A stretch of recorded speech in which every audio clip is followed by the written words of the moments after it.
Okay, we've all been there, right? Your phone buzzes, you read the text, and then you take 3 to 5 business days to actually reply. Welcome to this explainer, where we're going to unpack the utterly fascinating science and psychology behind why some of us are chronically slow texters. Because as it turns out, what's going on behind that silent, dark screen is way more complex than just ignoring someone. Be honest for a second.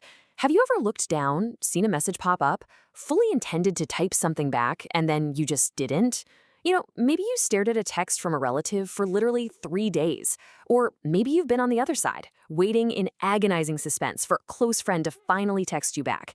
It's frustrating, it's confusing, but hey, it happens to the absolute best of us. Now, society loves to slap these really negative labels on slow repliers, right? Calling them lazy, unreliable, or just straight up bad friends. But psychology tells a completely different story. Taking days to text back isn't usually about ignoring someone at all. Actually, it points to a highly specific mental framework. It shows a brain that's operating on a level of cognitive complexity where instant communication just feels incredibly expensive, mentally speaking. So the brain heavily prioritizes its own efficiency instead. Which brings us to our first core concept, protecting your cognitive bandwidth. It all boils down to this idea of cognitive bandwidth. Basically, this represents the strictly limited mental resources and energy available in our brains. We absolutely need this energy for deep focus, for creativity, and frankly, just to process the sheer volume of everyday digital noise. When every single ping and buzz from your phone demands immediate attention, other vital areas of your mind, like your inner peace and your creative output, really start to suffer. For some people, instant communication starts to feel like a massive drain on those limited mental reserves. Think of your mind like a bank account. Every text, every ping, every little notification is a withdrawal from your limited mental funds. So those people who take their time to respond, they aren't running away. They're actually performing a really strategic reallocation of their mental energy. They're carefully saving their resources for things that compound in value over time. Things like deep thinking, complex problem solving, and creation. And this leads us to a fascinating coping strategy called selective organization. You almost certainly know someone whose email inbox is an absolute unread disaster of like 10,000 messages. Actually, maybe that's you.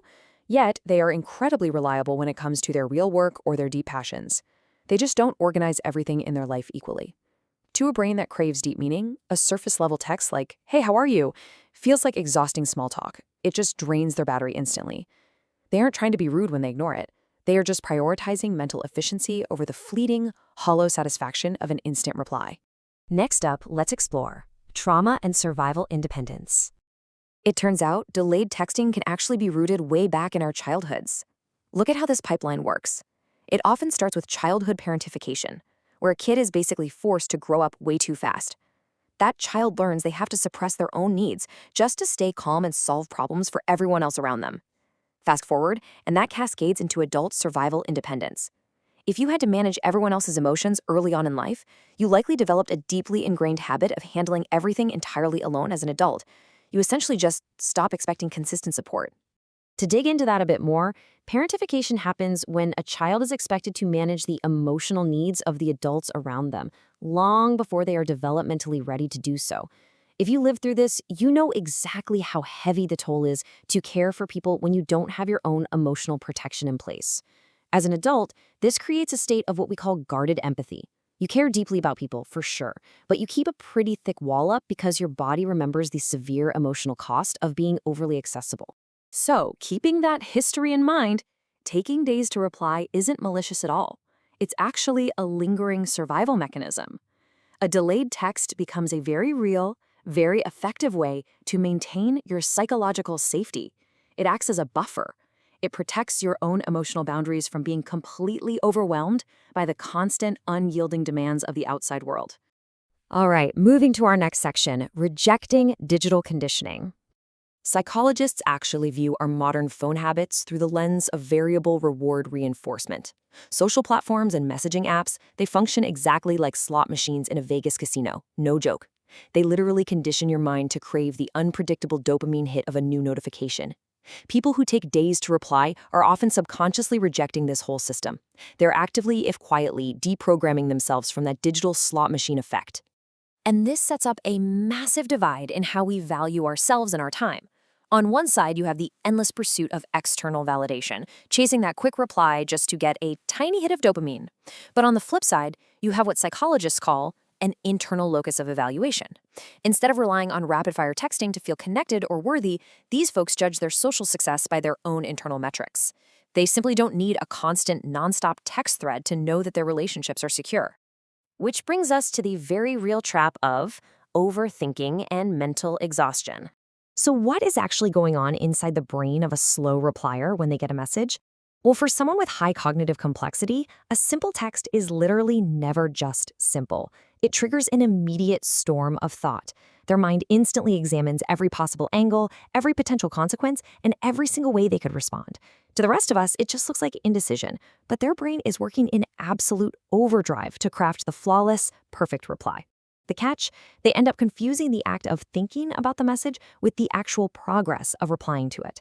By the time they've finally perfected the response in their head, they are so completely mentally exhausted that they just do nothing at all. So let's wrap this up with the mindset shift.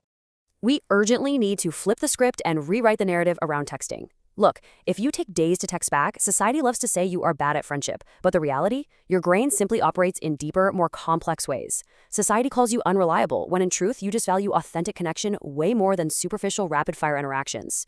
And when people look at your thousands of unread messages and call you an inbox disaster, the reality is that you just value your privacy and mental space far more than digital popularity. You aren't broken and you absolutely aren't lazy. Your brain just prioritizes different and arguably much deeper values. There's this one finding from the research that just hits the nail on the head. It says, your nervous system is simply adapted to prioritize clarity over chaos. Wow. In a world that is constantly screaming for your attention with endless pings, rings, and buzzes, a delayed text is often a highly necessary, fiercely protective measure for a complex mind that is just trying to maintain its focus. So I'll leave you with this question to chew on the next time you leave someone on read, or find yourself waiting on a message from a friend.